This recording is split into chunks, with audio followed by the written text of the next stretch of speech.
What's up guys, welcome back to the channel and welcome back to another Lieutenant Dan video. Let me update you guys a little bit on what I've got going on with Lieutenant Dan. I've been working on it a little bit behind the scenes. So first of all, I've got all the body mount bolts taken off, hence the Sawzall on the ground as well as the grinder right here.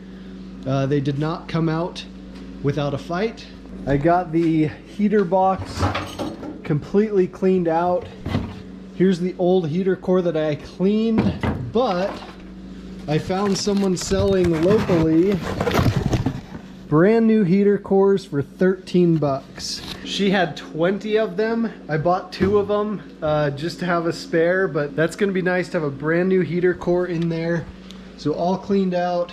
This vent part is all cleaned out. I've lubricated all the cables to the switching of the vents. Sorry, can't do that one-handed, but all lubricated. Got the blower motor all cleaned up. Got this panel for the heater box all cleaned up and painted. Got the rust treated. Over here, we've got a bunch of hardware in, some acid, some apple cider vinegar, soaking. Here's some, here's some, here's some. When they're done soaking, I clean them off with water. I've got them in my tumbler. So let me show you what that looks like. But let me show you how nice this hardware turns out.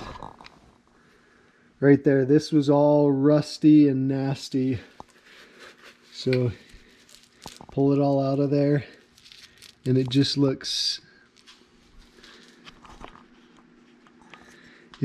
super clean, no more rust. So anyways, that is that.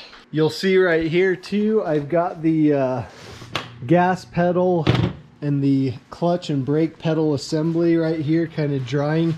This used to be completely covered in surface rust. It used to be brown / orange.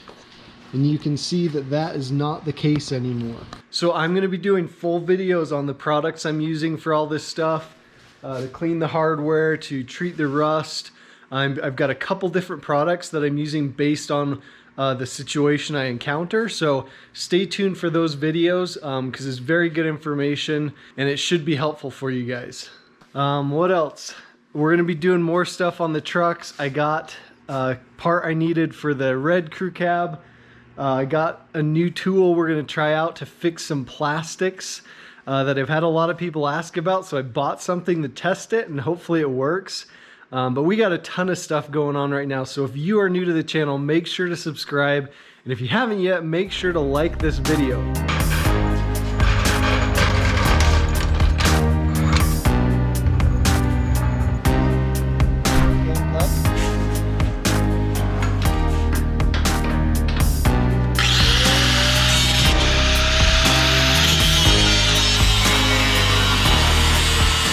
Alright guys, the tub is almost ready to come off. My buddy's coming over right now to help me lift it. Let me show you this, and I want to figure out a solution for this, but look at all this. This is dirt caked in, that's where the filler neck was at. So this is kind of a compartment in here to have access to the lights and the filler neck stuff. It's the same thing on the other side. You can see on this side, that is where the worst rust is at on the body. So I want to kind of see if I can find a solution or something to block that off, or I don't know, maybe create an access panel that you can take on and off. If you've done anything like that, comment below please. It seems like a bad design, or maybe I just need to know I have to pressure wash that spot out every time I take it out. But yeah, that was caked in there. But the tub is ready to come off. Everything's disconnected. You can see I've already got this 3.5 inch lift going on. So I'm really excited to get this off. Let's get it out of the way and then we'll assess the frame. I am so sorry to admit that I forgot to film taking the tub off the Jeep. Colby was just here. We rolled it out into the driveway, really easy. Right out to here, and then I have this box spring that I've been meaning to take to the dump, but I just laid it down. We set it on the box spring. So the decent junkyard is doing great these days. But we got a dump this morning, probably 6 or 7 inches.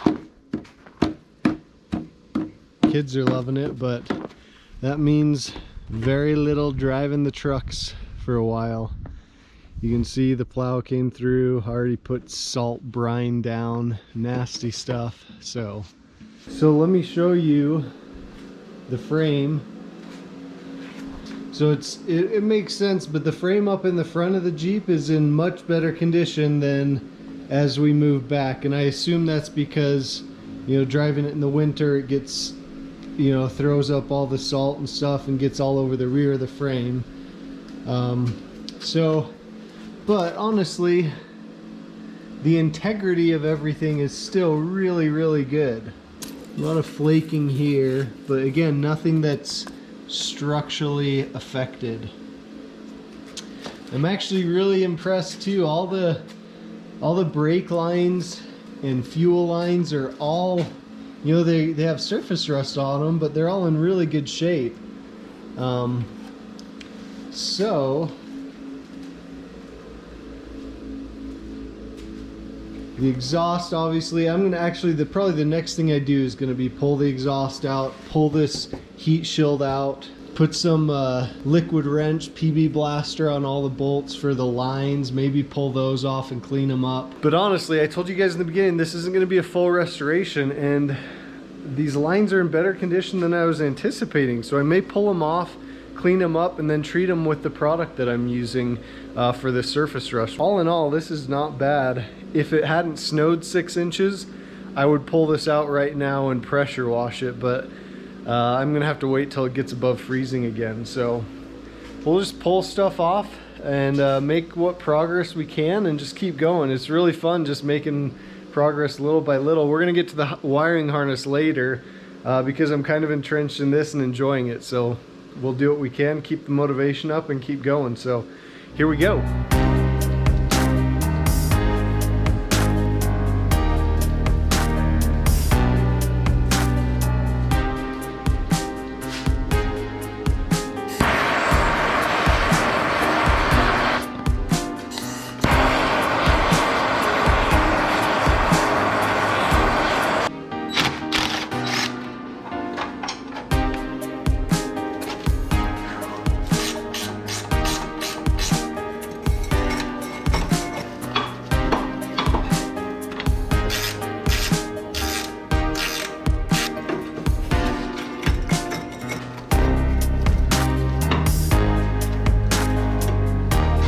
Making good progress.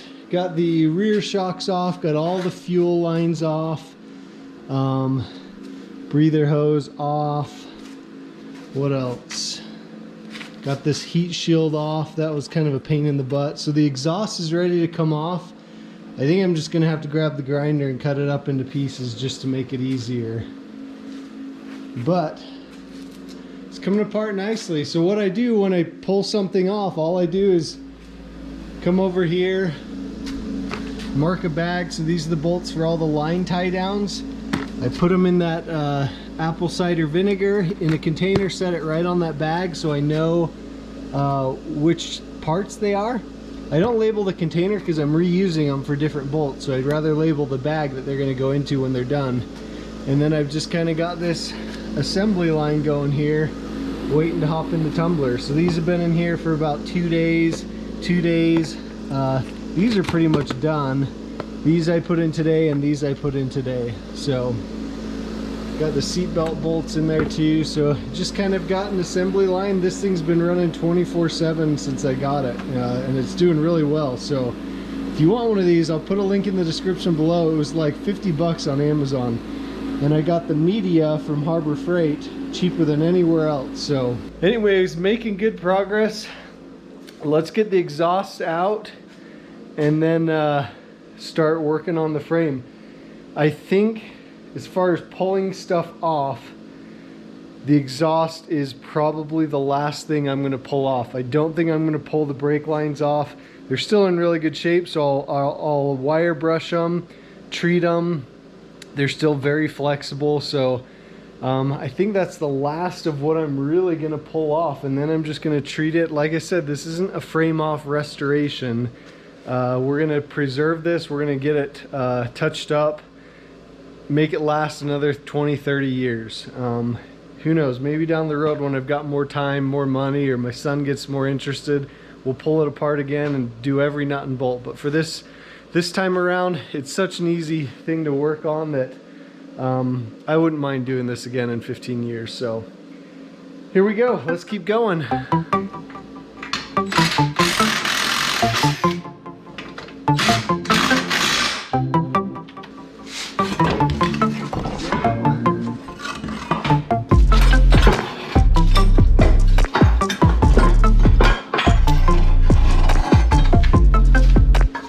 Coming apart so easily. Let me show you guys the view outside. It is nice now.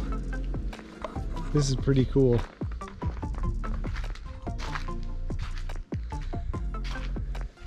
So usually, as you guys know, there's a whole mountain range right here, but it's just engulfed in these clouds from the storm. Really cool looking.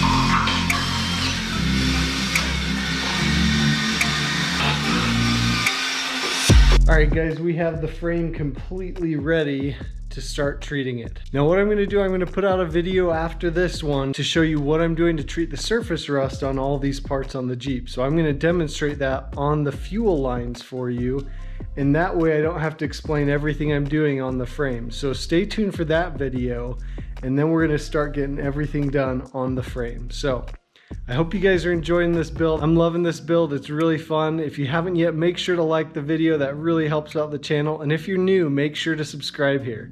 We'll see you guys in the next video.